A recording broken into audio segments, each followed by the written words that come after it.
Hey everybody, good morning. Hey, hope you're doing good. It's February 17th, and hope you like some of those jazzy tunes. Huh? Does that sound cool or what? Kind of reminds me a little bit of that kind of old Steely Dan sound a little bit. I don't know if you remember Steely Dan at all, but yeah, I grew up on that kind of stuff. I must say, when I was a little guy, Steely Dan was pretty big. So anyway, hope you guys are doing well on the Morning Devo with Bo, February 17th. This is just the Word, just the Bible, actually going through the Bible. What a concept, right? There's plenty of videos out there where you could take parts of the Bible, little sections of the Bible, go over all kinds of stuff. This is just actually reading through the Bible, and just me commenting on some of the obvious things that are there.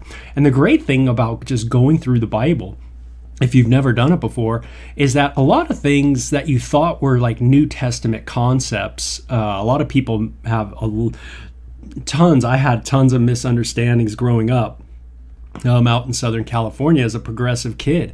You just have all these thoughts about the Bible, and then you read it and you go, oh my gosh, that's actually an Old Testament concept, and these are things that were written thousands of years before Jesus. So just for instance, the Trinity, that's something where a lot of people mistaken as like some kind of new concept, but that's the idea of God being outside of time, matter, and space, everywhere within time, matter, and space, and on a dot on the planet is not New Testament concept. It's a very Old Testament concept, and that God does all this, and he's still in those places. It's not that he's on the earth and not outside of time and matter and space. It's not like he is outside of time, matter, and space and not on a dot, or not everywhere in time, matter, and space. Yeah, so it's this, there's a lot of cool things. Why the world is the way it is, why things die, all kinds of great things. So it's fun just to go through the Bible. And we're in Zechariah chapter 9 today. By the way, thank you guys. Let me know if everything sounds okay as far as the mic goes. I'd appreciate that, just because I always have different setups here, and I'm like, I hope it's okay. I hope it sounds okay. I always have to listen to it again. That's why I got the headphones on too, sometimes, just to make sure that things are sounding okay. So I'm hoping, that might be a little loud. I'm hoping everything's going okay. So anyway, I hope, a lot of sickness going around, so we got to be praying for one another too. Paula says that she was glad to hear me play music yesterday at the church and lead in worship. And thank you. Once again, I don't believe I am a very gifted singer in the slightest. I listen to myself and I cringe. I just I do not enjoy, if you will, my voice in particular. I love other people's voices and just I'm so blessed by them, but my own, not so good. Guitar playing, hey, that's one thing, but the voice, thanks for putting up with it. And just, because we're just singing a song unto the Lord. Okay, so let's get into this. This week we start with Zechariah 9. We're going to finish this book maybe this week. We'll see. So, okay, here we go. It says, chapter 9, this is the message from Yahweh against the land of Aram and the city of Damascus. Now, if you study Damascus, you're going to find a lot of history there, because it's a very, very old city. Damascus is even in our world today, and its destruction seems like it's always on the verge of some kind of calamity, this area. So if you, again, check it out, you might kind of be blown away by some of the history and what's gone on there. So, Patty, thank you for saying my voice sounds, what did you say? Your voice is beautiful sound going up to the Lord. Yeah, that's it. It's a beautiful sound going up to the Lord. It hits a filter. It must hit a filter, our voices, before it gets to the Lord. So, but thank you for the encouragement. So it's the Lord's word against Aram, the city of Damascus. For the eyes of humanity, including all the tribes of Israel, are on the Lord. What's God going to do? Have you ever thought that? What's God going to do? Have you ever said that? That's the idea in the book of Zechariah. God remembers. What is God going to do? Doom is certain for Hamath near Damascus. Now remember, the big theme that we've gotten throughout the whole Bible is that God's wrath is on his creation, that there is a distance, a hiddenness, if you will, of Yahweh from humanity, that humanity is not in a good position, but instead humanity is in enmity with the Creator. And so it goes to figure that God has all this judgment. When people say, man, I don't like the Old Testament, it's about judgment, but you have to understand, look at us as human beings. What is the one thing we know we deserve above all things? Right? If there's one thing that we really deserve as human beings, what would it be? Do we really deserve to be loved? Would that be the thing? Do we really deserve to have compassion on us? Or maybe we deserve ultimately judgment on what we do, like accountability. And that's what's going on with Tyre and Sidon. Now, Jesus went to the place of Tyre and Sidon, and he met with a woman there. That is very cool. And you might want to look that up. And again, these are popular places. The place that really fed the temple, Solomon's temple, to be built. When I mean fed, I mean like the lumber, comes from these areas of Tyre and Sidon. It says, for these cities, though they are so clever, Tyre has built a strong fortress and has made silver and gold as plentiful as dust in the streets, but now the Lord will strip away Tyre's possessions. Hey, it seems like they're doing great. It seems like everything's prospering, but boy, their time is coming. You know, I was just listening to a podcast on the national debt that we have as a country here in the United States, and it's big. It's gigantic. I think it doubles, or it's doubled over the last presidential administration. It's unbelievable.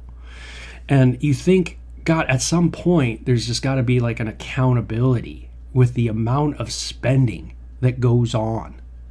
You know, our finances, even us, you know, just that are living in, you know, just normal kind of the basic normal life, I guess. You know, you live in a home and you drive a car, that kind of thing. But you have an accountability with your cash, right? We can't just, you know, go to the bank and say, hey, I want a line of credit for $3 million. Can you give me a line of credit for $3 million and just let me just spend it all? And not pay it back that much. Maybe pay $100 a month. You know, just ain't gonna work, right? There's gonna be an accountability, you know, with things. And sure enough, you know, with the Lord, there's accountability with the Lord. It says, and now the Lord will strip away all of Tyre's possessions and hurl its fortifications into the sea, and it will be burned to the ground. And there will be an accountability with us, and there will be a stripping away of us. You know, you've heard me say that before, that things will be stripped away. And that's true, right? As we get older and as everyone gets older, it doesn't matter how beautiful you are right now. As you get older, man, things are going to be stripped away from you. It's just a matter of time before that takes place. It says the city of Ashkelon will see Tyre fall and will be filled with fear. Gaza will shake with terror. Hey, that Gaza area, they'll shake with terror. That beach property. It says, as will Ekron, for their hopes will be dashed. Gaza's king will be killed, and Ashkelon will be deserted. Foreigners will occupy the city of Ashdod. I will destroy the pride of the Philistines. I will grab the bloody meat from their mouths, and snatch the detestable sacrifices from their teeth. Then the surviving Philistines will worship our God and become like the clan in Judah. Isn't that amazing? The Philistines will hop aboard, right? The train of Yahweh. And they'll be, hey, I'm going to worship the Lord just like Judah. It says, the Philistines of Ekron will join my people as the ancient Jebusites once did. Isn't that cool? Everybody coming together. One body, many different people coming together. You know, hey, do you have a prejudice, you know, against particular people? You know, all kinds of people, I love that, are going to join in worship. You know, all kinds. You know, a beautiful thing about yesterday was being able just to hang with a friend from India and to hear not only his testimony, but to hear about what's going on in India as far as sharing the gospel and the challenges that he faces. Man, it was touching. It was just so touching. My heart just broke, and many things that were shared, just desiring those people to be healed of their blinders.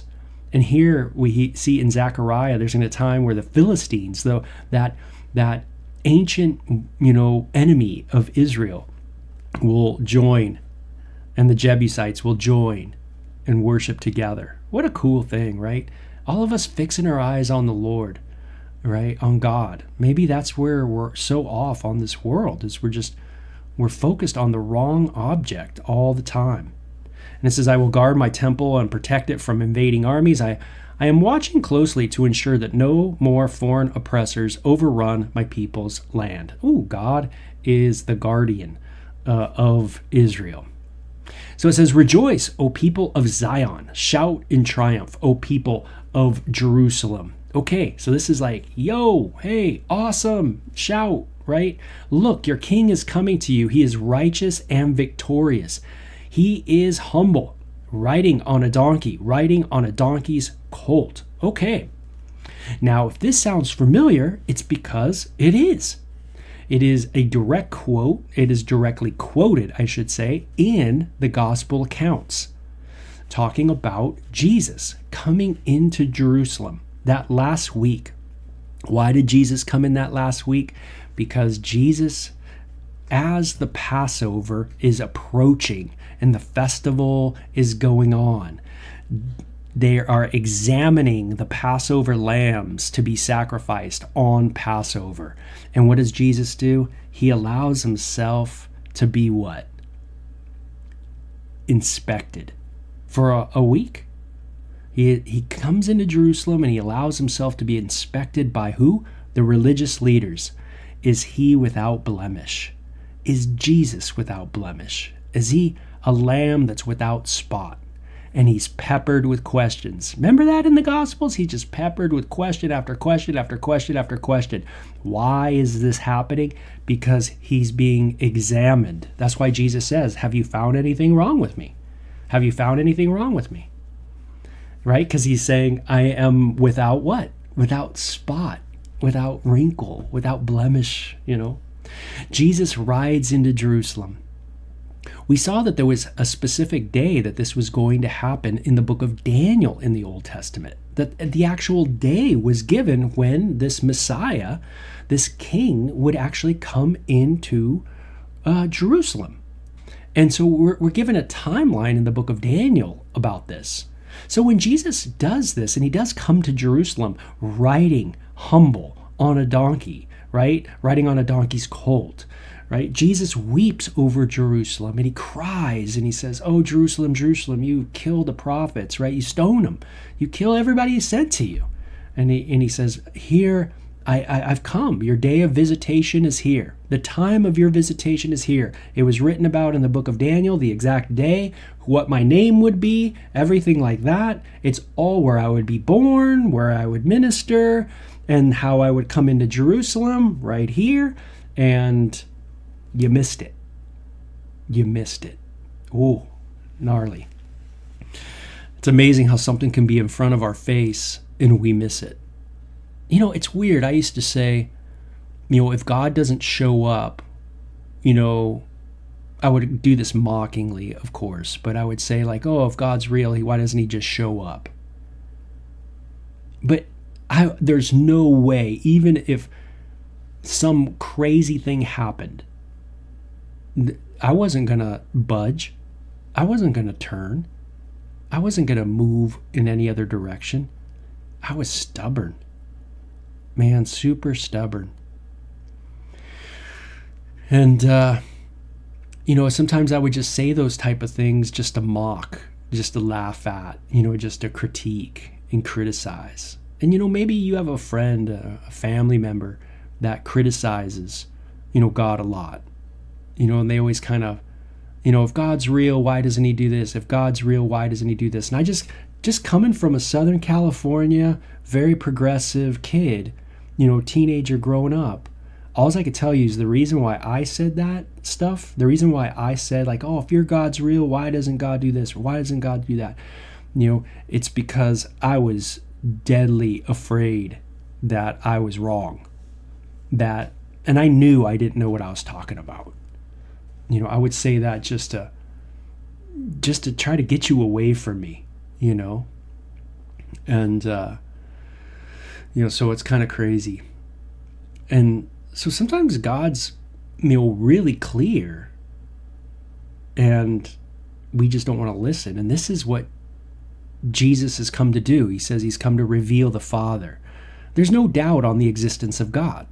There's no doubt on whether we're visited a visited planet. We are visited. God is real. Jesus has come. Israel is a place. The deck is very stacked. God is real. It's just, do I want to listen to him? And that's the biggie. And most of the time it's no. I'd rather do what I want to do. Right? And the rich young ruler had that issue, right? Hey, I think I'm doing great. And then Jesus says, hey, we'll sell everything you have, give to the poor, and you'll have riches in heaven. And he goes, whoa. Right? Uh-oh. Yeah, because when God speaks, man, he cuts. He shares he knows where we are off. And he'll reveal it. Because he is light. He is light. So what does God do best? Shine light. And man, it reveals. And that's what Jesus is doing. The king is coming. Zechariah has this prophecy that, one day your king is coming. The other kings are going to be taken out. But you are going to have a king, Jerusalem.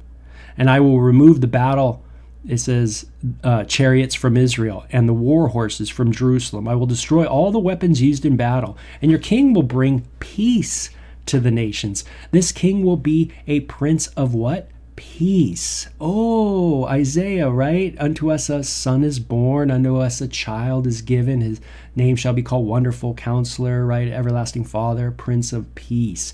This is, again, talking about this branch that would come in Zechariah, this root from King David's line. His name would be Joshua, Yahshua, Jesus. This is all Old Testament again. This isn't even New Testament, right? So you got the whole story already going. And it says, he will bring peace. His realm will stretch from sea to sea, from the Euphrates river to the ends of the earth. So, hey, we're going to go to the Euphrates, and then we're just going to go to the ends of the earth. So you think it would say Euphrates to the Tigris or something like that. Euphrates to the Mediterranean. But no, it's to the ends of the earth. Because of the covenant I made with you, sealed with blood. Ooh, sealed with blood. Jesus's blood was shed. This is my blood, right? That's why we sing there's power in the blood. The covenant is made with blood. It institutes the will. The will gets put into effect upon death. Jesus dies and the covenant goes. The will happens. And it says, and I will free your prisoners from death in the waterless dungeon. Oh, isn't that cool? This prince will free people. He'll come back to the place of safety. All you prisoners who still have hope, I promise this very day that I will repay 2 blessings for each of your troubles. I'm going to bless, bless, bless. I'm going to just pour, pour, pour. I'm just going to give, give, give. Isn't that great? What's your God like? What is the God of Hindu like? The gods. What is the God of Buddhism like? What is the God of Islam like? Does he give, give, give? Is he loving, loving, loving? Does he care, care, care? Is he compassionate? Do you have a good example of love, love, love, of this kind of incredible blessing upon blessing, grace upon grace? Are you serving a God who is dutiful? It's your duty to do it.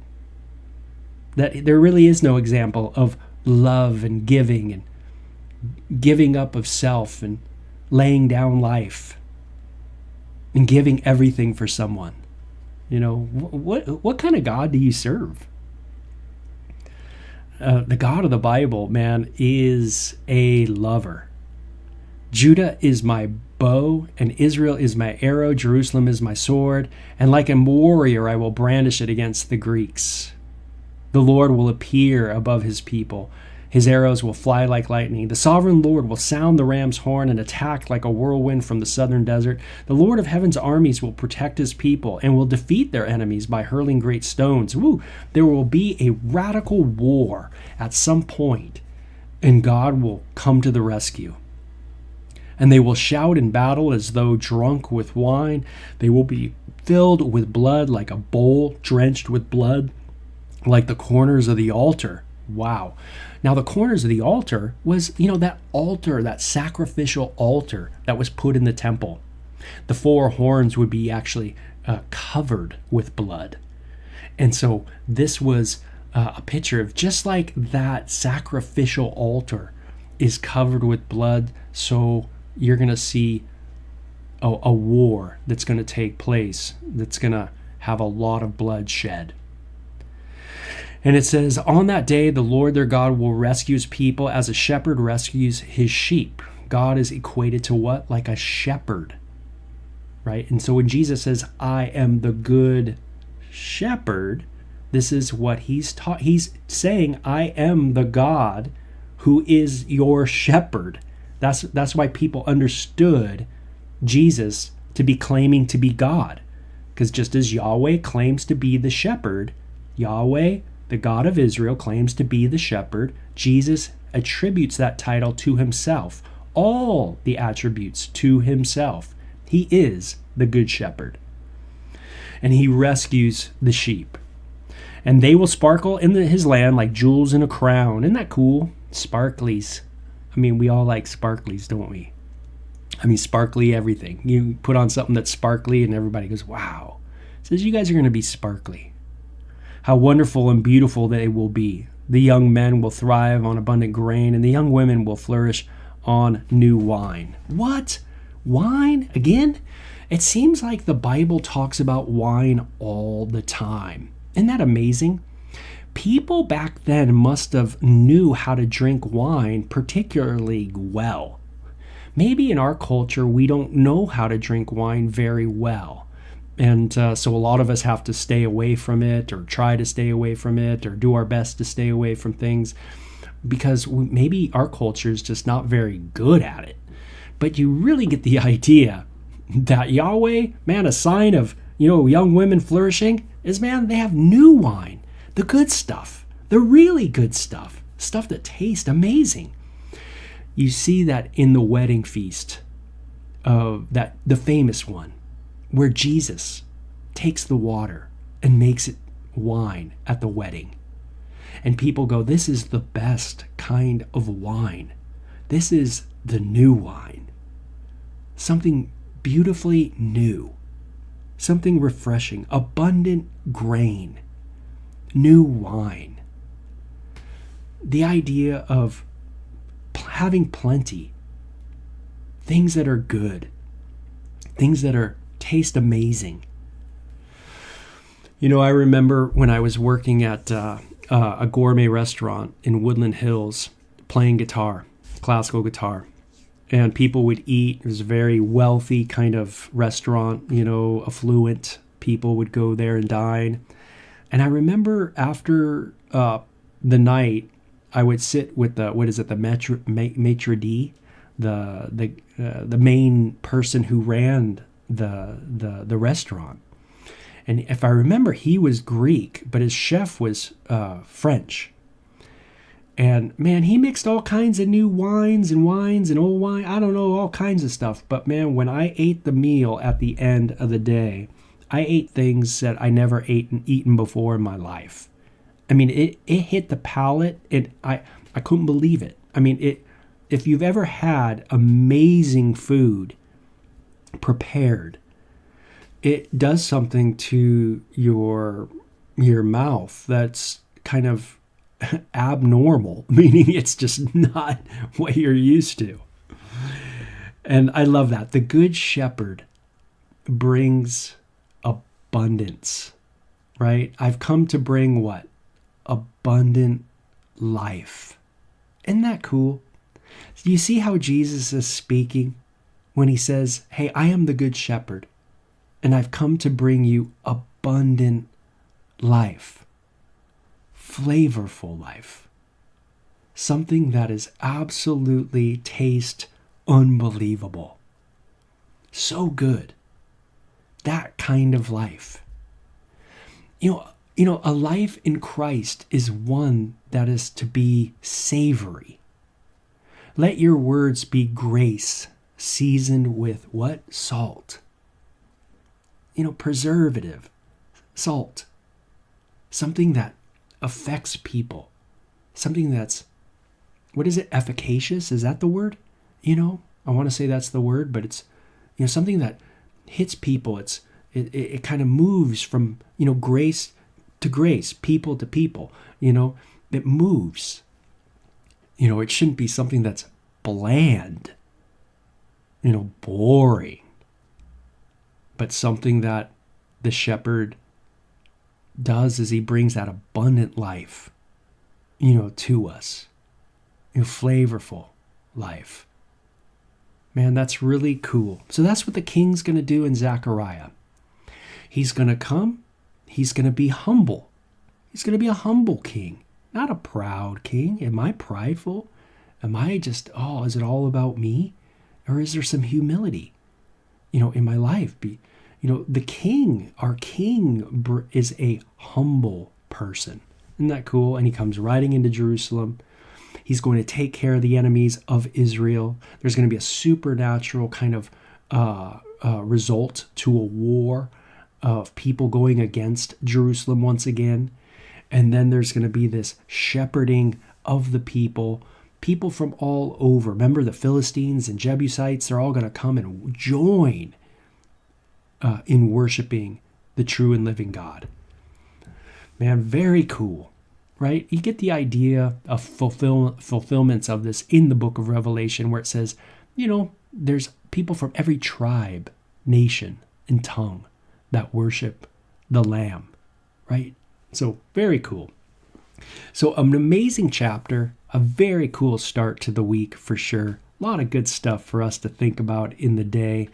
And just remembering the Good Shepherd, remembering that he's come to bring abundant life, a savory life to you, and man, we could just join in, just enjoy Jesus, enjoy his work for us, his atonement for us today. So bless you guys. Have a great day, okay? Bye-bye.